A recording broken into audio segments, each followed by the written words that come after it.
Hola, ¿qué tal? Muy buenas tardes. Mi nombre es el hermano Marco González, transmitiendo desde Zumpango, Estado de México. Y bueno, el propósito de este mensaje principalmente es compartir un breve tiempo acerca de la Escritura. En esta ocasión he escogido el pasaje de Mateo, capítulo 12, una situación donde el Señor Jesucristo se enfrentó a un grupo de gente llamado los fariseos. Seguramente usted ha leído la Biblia en alguna ocasión y sin embargo no la ha llegado a comprender. Permítame animarle primeramente a que usted lea la palabra de Dios, y permítame recomendar que comience a leer desde el Evangelio de Mateo, continuando por Marcos, Lucas, el Evangelio de Juan. Usted ha escuchado hablar acerca de Jesucristo, gracias a Dios por esto. Usted sabe que Él murió en una cruz, usted sabe que fue atravesado de pies y de manos, que fue coronado con espinas, pero quisiera que usted pudiera entender de una manera más profunda algunos aspectos. Es bueno que usted lea la Escritura, le animo a que lo haga. Si usted no la entiende, no se preocupe, el primer interesado en que usted conozca al Salvador es Dios, y Él ha hecho lo que nosotros necesitábamos, nos ha provisto para que de aquello que nos falta, para que podamos acercarnos y conocerle de una manera personal. Así que vamos a adentrarnos brevemente a este pequeño mensaje. Dice la palabra del Señor en Mateo capítulo 12, a partir del versículo 38. Entonces respondieron algunos de los escribas y de los fariseos, diciendo: Maestro, deseamos ver de ti señal. Él respondió y les dijo: La generación mala y adúltera demanda señal, pero señal no le será dada, sino la señal del profeta Jonás.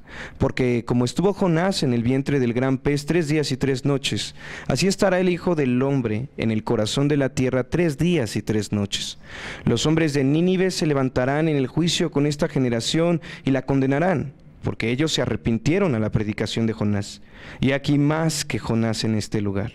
La reina del sur se levantará en el juicio con esta generación y la condenará, porque ella vino de los fines de la tierra para oír la sabiduría de Salomón, y aquí más que Salomón en este lugar. Querido oyente, quisiera animarle a que lea las Escrituras, pero mire, usted puede orar y pedir al Señor una guía para que Él pueda abrir su entendimiento y pueda escuchar verdaderamente su palabra. Así que acompáñeme en una pequeña oración. Amado Señor, gracias por tu palabra, gracias por habernos regalado tu palabra. Sabemos que es un regalo de gracia y confiamos en que tú quieres que nosotros te conozcamos. Señor, bendice por favor este breve tiempo y Señor, habla al corazón de cada oyente, llevándole a poder conocer tu paz, a conocerte verdaderamente, puesto que hay mucho ruido hoy en día en cuanto a ti. Pero Padre Santo, sabemos que te encontramos en el silbo apacible, no en el terremoto ni en el fuerte viento. Danos la gracia para poder entender tu palabra y, Señor, confiamos en que harás más abundantemente de lo que pedimos y esperamos. Oramos en el nombre de Cristo Jesús. Amén. Así que en esta ocasión, el Señor Jesucristo, como lo leímos hace unos momentos, respondió a un grupo de gente llamado los escribas y los fariseos. Los escribas era un cierto grupo de personas que, por decirlo de alguna manera, se sabían la Biblia de memoria. En la antigüedad no habían copias fotostáticas como hoy nosotros lo podemos, tenemos acceso, lo podemos tener.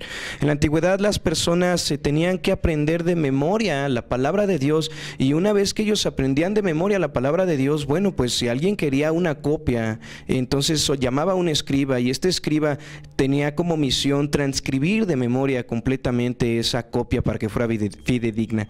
Ahora, no solamente un escriba lo sabía de memoria, sino que habían varios escribas. Un escriba copiaba, otro lo revisaba hasta que daban la edición final, y ya uno podía tener acceso a lo que en la antigüedad se conocía como la Torá, el Tanaj, etcétera. El otro grupo de gente a la que el Señor Jesucristo está respondiendo respondiéndole es a los fariseos. Los fariseos eran un grupo de gente muy celosa de la religión judaica. Ellos surgieron como respuesta al pueblo judío metiéndose con otro tipo de religiones, pensamientos griegos, la tradición romana, etcétera, etcétera. Así que cuando nosotros vemos al Señor Jesucristo respondiéndole a los escribas y a los fariseos, Él está respondiendo en primer lugar a un grupo de gente que se sabe de memoria la Biblia, y en segundo lugar le está respondiendo a un grupo de gente religiosa muy observadora. De hecho, la palabra fariseo significa separatista. Así que sabemos que al ser alguien un fariseo, era una persona que se apartaba de todas las demás religiones, siendo muy celoso de la ley. Lo que vemos ahora es a los escribas y a los fariseos juntos pidiéndole una señal al Señor Jesucristo. Una señal. El Señor Jesucristo ha multiplicado panes, peces, ha caminado sobre el agua. El Señor Jesucristo ha sanado leprosos, ha resucitado muertos, ha curado a ciegos, ha hecho que los paralíticos caminen. Y sin embargo, los escribas y los fariseos no quieren creer en Él. Y a pesar de todos estos milagros y señales, para ellos no les es suficiente. Ellos saben bastante Biblia y no les es fácil creer que Él verdaderamente es el Hijo de Dios, Dios hecho hombre. Así que le piden una señal.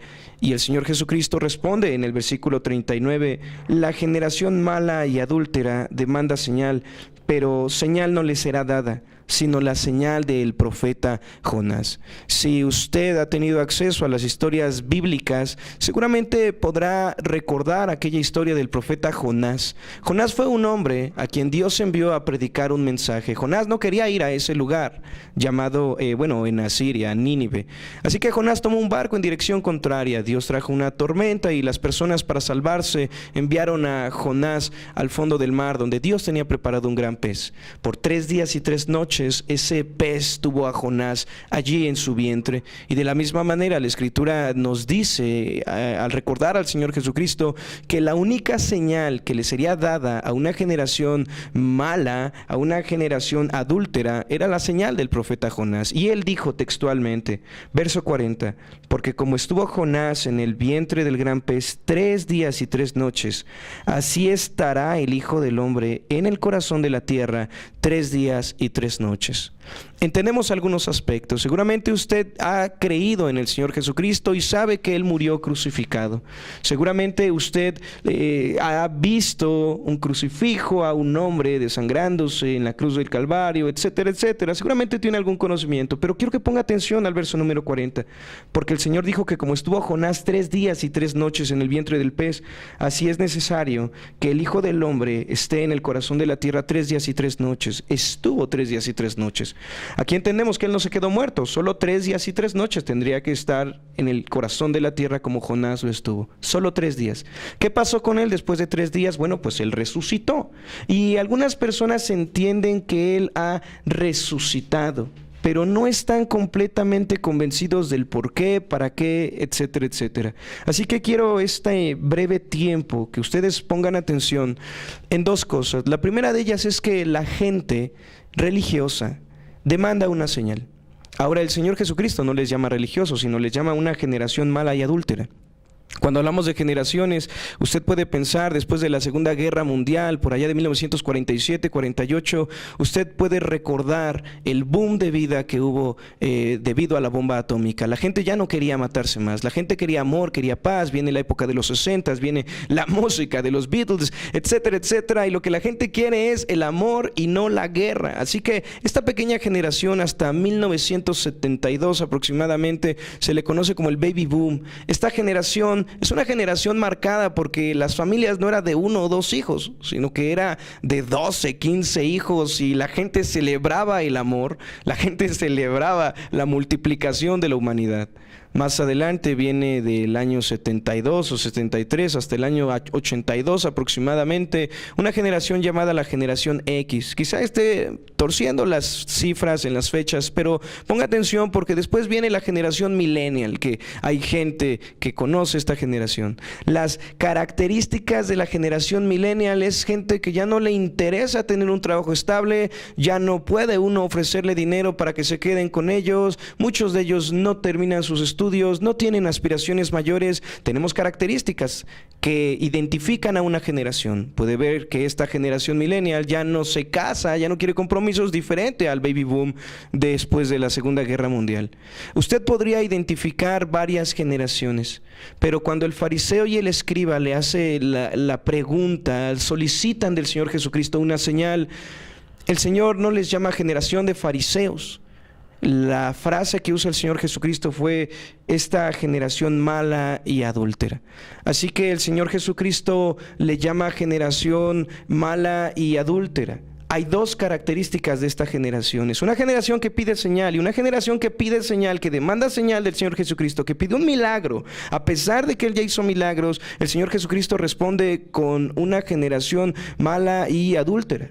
Voy a las Escrituras. Más adelante en Mateo capítulo 17, en el versículo 17, las personas tientan al Señor Jesucristo una vez más porque los discípulos del Señor no pudieron sacar un espíritu de un pequeño joven, de un joven, y el Señor Jesucristo responde en el versículo 17, oh generación incrédula y perversa, ¿hasta cuándo he de estar con vosotros? ¿Hasta cuándo os he de soportar? Traedlo acá. El Señor saca este espíritu lunático de este joven, pero una vez más, el Señor Jesús describe a esta generación primeramente como mala y adúltera y ahora le llama generación incrédula y perversa. Tenemos otro texto más en Marcos capítulo 8, y en Marcos capítulo 8, en el versículo 38, nosotros vamos a encontrar al Señor Jesucristo diciendo que aquella persona que se avergonzare de Él y de sus palabras en esta generación adúltera y pecadora, el Hijo del Hombre se avergonzará también de Él cuando venga en gloria de su Padre con sus santos ángeles. Tenemos ya algunas características. El Señor a esa generación que pide señal, que pide una señal para que puedan creer en Él, le llama mala, le llama adúltera, le llama incrédula, le llama perversa, le llama pecadora.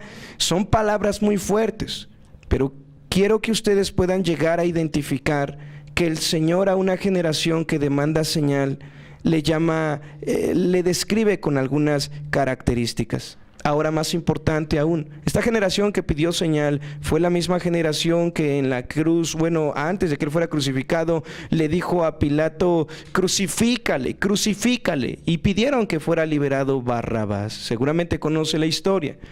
Ok, hasta ahí nosotros entendemos que esta generación tiene algunas características, le llama adúltera, le llama pecadora, etcétera, etcétera. Ya desde el Antiguo Testamento, Dios, cuando sacó al pueblo de Israel de la tierra de Egipto, Él dijo, ustedes van a ser mi pueblo y yo voy a ser su Dios. No tendrán dioses ajenos delante de mí. Pero ¿sabe lo que usted va a encontrar al leer el Antiguo Testamento? Va a encontrar que el pueblo de Israel buscaba a Dios con sus labios, pero su corazón estaba muy lejos de Él. Descendían en algunos momentos a adorar a Dios. Sin embargo, cuando ya no tenían que descender al templo de Dios para adorar a Dios, ellos buscaban en sus casas, en los lugares altos, ellos idolatraban a otros dioses, a los Baales, a Astarot, a Moloc, pasaron a sus hijos por fuego. Realmente, como el Señor Jesucristo citó las palabras de aquel profeta, este corazón de labios me honra, pero su corazón está muy lejos de mí. Así que el Señor les llama generación incrédula, perversa, mala, adúltera, porque es difícil, querido oyente, es difícil quererse acercar a Dios, es básicamente imposible querer acercarse a Dios. Esta generación fue llamada adúltera porque no solamente tenía una relación con un Dios, sino que tenía una relación con varios dioses. Así es esta generación. Sin embargo, si usted continúa leyendo las Escrituras, usted llegará al libro de Hechos. Estoy en Mateo, Marcos, Lucas, Juan, y entonces nosotros entramos al libro de Hechos, y en el libro de Hechos, en el capítulo 2, en el versículo 40, Pedro, uno de sus discípulos, que anteriormente lo negó 3 veces, hoy ya no es el mismo Pedro. En esta ocasión, él ya ha creído en el Señor Jesucristo, ya no lo va a volver a negar. Él le dice a esta misma generación que era perversa, que era adúltera, que crucificó al Mesías, le dijo con otras muchas palabras, testificándoles y exhortándoles, diciendo: sed salvos de esta perversa generación. Sean salvos de esta perversa generación. Querido oyente, el propósito de este mensaje es principalmente que usted pueda ser salvo. Dios ha puesto una responsabilidad en usted. La responsabilidad no puede ser una responsabilidad religiosa. No puede ser que Dios le esté obligando a hacer cosas con las cuales su corazón está muy lejos, muy cansado. Ahora, más importante, para que una persona pueda amar a Dios con toda su alma, su mente, su corazón y con todas sus fuerzas, debería de amar lo que Dios ama. Dios ama la verdad porque Él es verdad y aborrece la mentira. La pregunta es, ¿ama usted el hablar con la verdad? Seguramente como hombre ha volteado a mirar a otra mujer en alguna ocasión, y el Señor Jesucristo dijo: el que mira a una mujer para codiciarla en su corazón es como si hubiera cometido un adulterio. Quizá no ha roto su pacto matrimonial y sigue viviendo con su misma pareja, con su esposa desde hace muchos años, pero su corazón quizá está frío y muy lejos de ella. Puede ser que el pequeño niño que rompió un jarrón ahora se esté escondiendo y no quiera decir la verdad y esté mintiendo. ¿Cómo puede un ser humano que ama la mentira, que ama el adulterio, que ama la infidelidad? Ahora, yo sé que ninguno de ustedes diría: yo amo la infidelidad. Por supuesto que no. Pero la pregunta no es si lo hace o no lo hace. La pregunta es: ¿ama verdaderamente la fidelidad? ¿Se deleita en la santidad? ¿Ama usted el pasar tiempo a solas con Dios, buscándole a través de su palabra? ¿Verdaderamente usted disfruta doblar sus rodillas e invocar el nombre de su Dios, su Creador?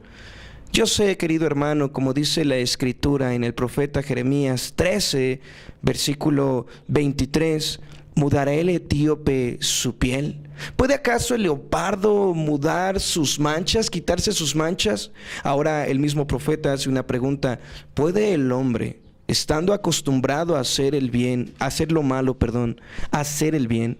La respuesta es no, querido oyente, y yo no pretendo juzgarle ni condenarle. Mi propósito en esta ocasión es que usted pueda comprender la necesidad de arreglar cuentas con el Señor y ser salvo. ¿Salvo de qué? Salvo de esta perversa generación, de esta adúltera generación que tiene tantos tipos de dioses. Y yo, como usted, en algún momento también busqué la verdad. Solamente lo encontré en las Escrituras. Hoy en día hay muchas actividades, hoy en día hay muchos grupos religiosos, pero quiero decirle que al momento de entrar en una relación personal con el Señor, no se trata de que usted haga actividades, pues la salvación no es por alguna obra que usted haga, es un regalo. Y en el momento en el que usted entienda este regalo, usted va a poder disfrutarlo, usted va a poder alabarlo. Para usted no va a ser una carga ir a la iglesia, congregarse. No va a ser una carga el juntarse con otras personas que compartan la misma palabra de Dios. Pero querido hermano, permítame entonces avanzar un poco hacia esta enseñanza.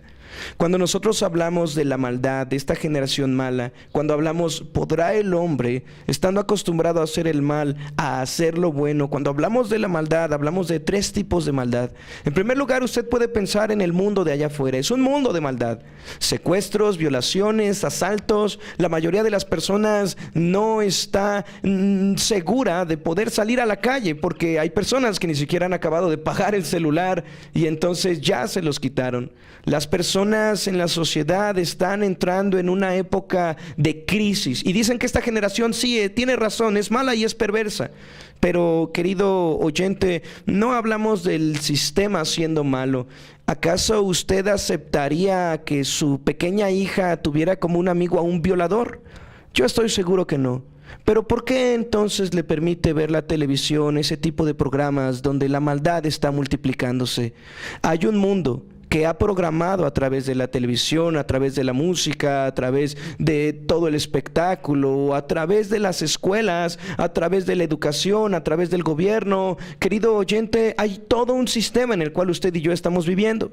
Seguramente usted tiene tiempos de vacaciones y se le ordena cuándo tiene que ser feliz, quizá en diciembre. Se le ordena cuándo tiene que descansar y recordar la religión y ver a Cristo una vez más, quizá por allí de Semana Santa. ¿Qué serviría que usted pudiera creer en ese Jesús que fue crucificado, morir y ser librado por unos momentos del infierno? Hermano, querido oyente, déjeme decirle que aunque usted pudiera pagar 1000 años en el infierno y usted saliera del infierno, de esa condena, usted volvería a mentir, volvería a robar, recaería exactamente en las mismas cosas.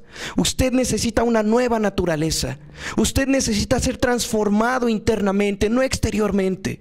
Piénselo. ¿Qué ha hecho la religión por usted? ¿Qué ha hecho sus fuerzas, su impulso? Quizá usted es una persona que ya dejó el tabaco, pero ¿qué tal la ira? ¿Qué tal el rencor, los remordimientos? Usted necesita ser hecha una nueva criatura. Y aquel que está sentado en el trono, aquel que estuvo 3 días y 3 noches en el corazón de la tierra y que se levantó de entre los muertos para enviar a su Santo Espíritu, Él es el único que dijo: he aquí, yo hago nuevas todas las cosas. Hoy yo le vengo a hablar acerca del Señor Jesucristo. No le vengo a hablar de que usted se aprenda de memoria la Escritura como el escriba, o que usted tenga que hacer cosas religiosamente como el fariseo. Hoy yo vengo a hablarle de Jesucristo y solamente de Jesucristo. Él es santo, puro, sin mancha, aquel que no solamente es el Cordero inmolado, sino aquel sacerdote que entró a la presencia del Padre Santísimo y se ofreció a sí mismo por nuestros pecados. Querido oyente, Jesús es la respuesta. Usted debe de ir a las Escrituras para poder comprender por qué Dios quiere salvarle de esta generación maligna y perversa. No de la gente que mata solamente, sino su corazón verdaderamente ser transformado. Yo le animo y le invito a que usted pueda buscar su Biblia, quizá desempolvarla. Es natural, lo recuerda, porque es la naturaleza. Pero una vez que usted invoque el nombre de Jesucristo para que le salve de esta generación malévola y perversa, adúltera, una vez que genuina y verdaderamente usted invoque el nombre de Jesús: oh Jesús, ten misericordia de mí. Al leer Mateo, Marcos, Lucas, Juan, verá un ciego diciéndole: Jesús, hijo de David, ten misericordia de mí. Él clamó así. Usted encontrará a Nicodemo buscando a Cristo. Usted encontrará al leproso siendo llevado por sus amigos y descolgándolo del techo para que buscara a Jesús.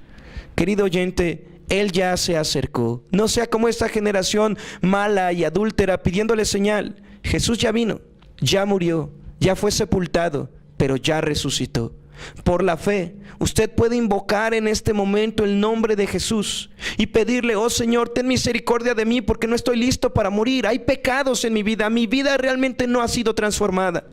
Lo he intentado, me he congregado, me he incluido a ministerios, me he ido de rodillas, he hecho cuanta cosa puedo y realmente mi interior no ha sido transformado.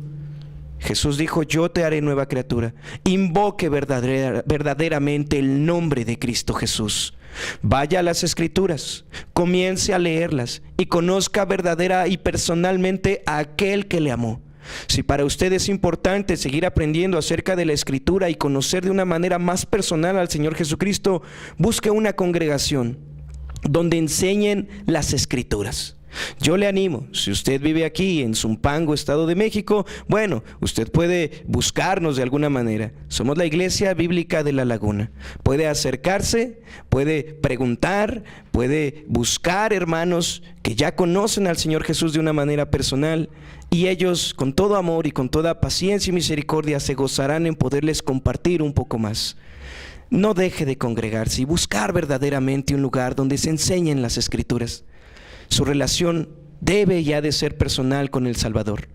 Jesús dijo: y conoceréis la verdad, y la verdad os hará verdaderamente libres. Disfrute a su Creador, pero cuanto más deseamos y oramos por su vida, que usted realmente pueda disfrutar ahora al Salvador, que tenga sentido el resto de su vida en esta tierra. Y una vez más, así como Cristo estuvo 3 días y 3 noches en el centro de la tierra, en el corazón de la tierra, así es necesario que usted le entregue su vida para que así como Cristo resucitó de entre los muertos, usted ande en vida nueva. Que el Señor le bendiga abundantemente. Le esperamos en la próxima ocasión.